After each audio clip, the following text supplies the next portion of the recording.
အားလုံးပဲမင်္ဂလာပါရှင်မြန်မာ Youth Platform MYB ရဲ့ Student Interview စီစဉ်လေးကနေကြိုဆိုလိုက်ပါတယ်ဒီ Interview စီစဉ်လေးမှာဆိုရင် MYB သင်တန်းတွေကိုတက်ရောက်ခဲ့တဲ့ကျောင်းသူကျောင်းသားတွေကမှရွေးချယ်ပြီး MYB မှာတက်ခဲ့တဲ့သူတို့ရဲ့အတွေ့အကြုံလေးတွေကိုမြင်မြန်သွားမှာပဲဖြစ်ပါတယ်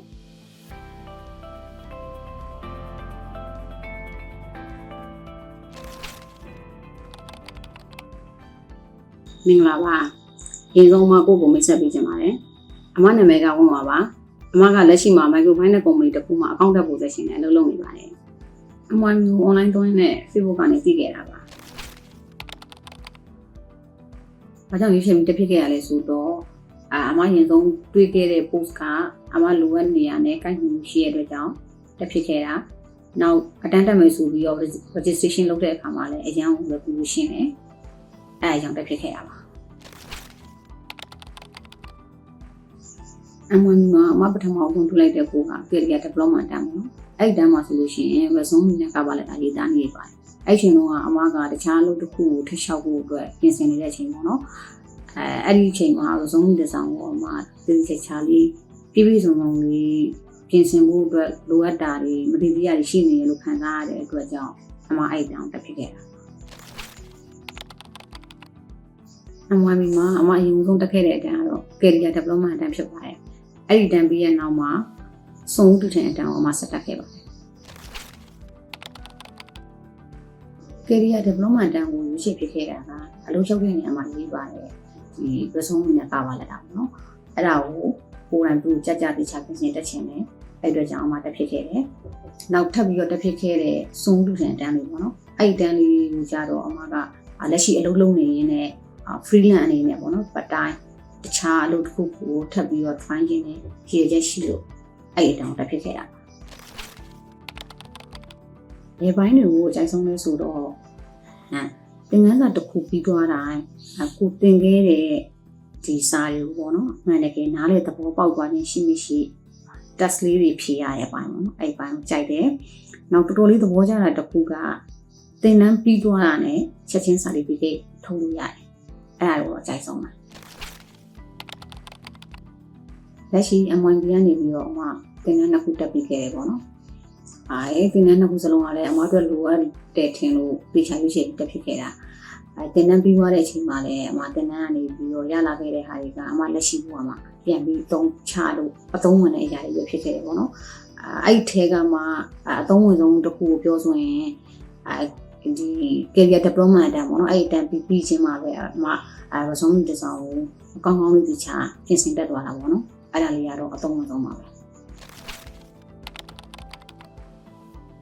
ဘယ်လိုကြိုးကြီးစုတွေရခဲ့လဲဆိုတော့စုံတူတဲ့အတန်းတက်ပြီးတဲ့နောက်မှာပေါ့နော်လုပ်ငန်းတစ်ခုစတင်တဲ့နေရာမှာအရေးပါတဲ့ business plan ရေးဆွဲဖို့အတွက်လိုအပ်တဲ့ data တွေ information တွေ idea တွေအများကြီးရခဲ့ပါတယ်အမှန်မှာတက်ပြီးတဲ့နောက်မှာဘာလို့သိပညာပြီးခေါ်ပြီးကောင်းတော့ပါတယ်training တွေတက်ဖြစ်တယ်ဆိုတာလေကိုယ့်ရဲ့လူနေတဲ့ skill ကိုဖြည့်ချင်တဲ့ရွေးချယ်နဲ့တက်ဖြစ်တာပေါ့နော်အဲ့လိုသင်ယူခြင်းကနေပါအမားတို့မသိလိုက်တဲ့မသိသေးတဲ့အရာတွေကိုသိရတဲ့အတွက် knowledge ကိုပို့လာတာပေါ့နော်အပြုမှုပိုင်းမှာဆိုရင်အမားတို့သိတဲ့လားကြောင်းသွားတာရှိတယ်ဘာလဲဆိုတော့အမားက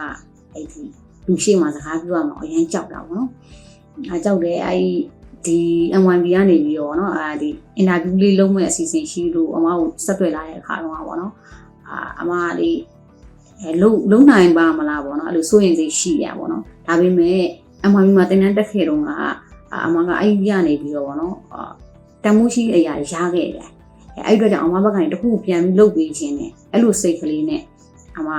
ဒီစူးစမ်းပြီးတော့နော်ဒီဗီဒီယိုဖိုင်လေးကိုရိုက်ပေးတာဖြစ်တယ်အဲ့အတွက်ကြောင့်ဒီဝက်ချက်ကလေးတွေရှိခဲ့ရင်နားလည်ပေးဖို့လည်းအမှဒီကနေပြီးတော့ပြောချင်ပါတယ်အမားတော့အမားရဲ့ပုံမှန်ညီမနီးစက်ရလန်းလန်းမှုတလောက် share ပေးပြတယ်ပေါ့နော်။နောက်လိုအပ်မဲ့ထင်တဲ့လူတွေကိုလည်းတွတ်တက်ဖို့အတွက်အမားတိုက်တွန်းပေးဖြစ်တယ်။ပြည့်စုံတဲ့လူဆိုတာမရှိဘူးလေနော်။အဲ့တော့ကိုယ် skill တွေဖြည့်ဖို့အတွက်လိုအပ်မယ်ဆိုလို့ရှိရင်အမားဒီရောက်ဖွင့်ထားတဲ့အတန်းကိုတွတ်တက်ဖို့အတွက်အမား recommend ပေးခြင်းနဲ့ဒီပညာတွေတိုးတက်လာတဲ့အများအသစ်တွေကသင်ယူလို့မကုန်နိုင်ဘူးပေါ့နော်။အဲ့တော့အများနဲ့ကိုယ့်ကို upgrade ဖြစ်နေအောင်ကိုသင်မှုကိုမရပ်လိုက်ပါနဲ့အများနဲ့ဆက်ပြီးတော့သင်သွားပါMYB ကတကယ်ကိုတန်ဖိုးရှိတယ် လက်တွေ့ဘဝမှာအသုံးဝင်တဲ့အရာတွေမျှဝေပေးနေတဲ့ပညာရုံတစ်ခုကိုဟောပြပေးချင်ပါတယ်